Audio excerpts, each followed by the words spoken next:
Hello everyone, এটা ছিল আমার ব্রাইড রত্না। আর ওকে সাজানোর জন্য আমি এই যে রেডি হয়ে বেরিয়ে পড়েছি। আর ওকে সাজানোর লোকেশন ছিল শ্যামনগর বাসুদেবপুর। আর এই যে আমি এখন যাচ্ছি। এবার ওকে প্রথমে ভেন্যুতে পৌঁছে একটা রুম দেওয়া হলো। রুমটা ছিল খুব নোংরা, সেটা দিয়ে মাসিদের দিয়ে পরিষ্কার করানো হয়। আর হচ্ছে ব্যাকগ্রাউন্ডটা খুব বাজে ছিল বলে আমি একটা ব্যানার নিয়ে ওর একটা ব্যাকগ্রাউন্ড করে তারপর ওকে বসাই।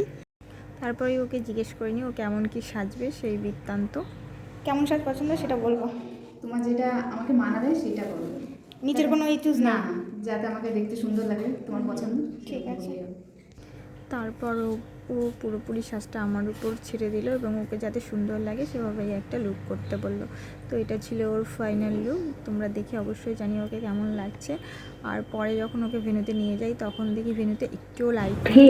তারপর একটু এই ভেন্যুর সামনে ছবি তোলার চেষ্টা করলাম, বাট সেখানে খুব স্যাডও পড়ছে। তারপর ওকে যেখানে সাজালাম সেখানেই নিয়ে আসলাম। সেজে ভালো লেগেছে? যেমন চেয়েছিলে তেমন হয়েছে? দেন ওর গায়ে হলুদ হয়েছিল না বলে পরে রিচুয়ালসগুলো হচ্ছিল।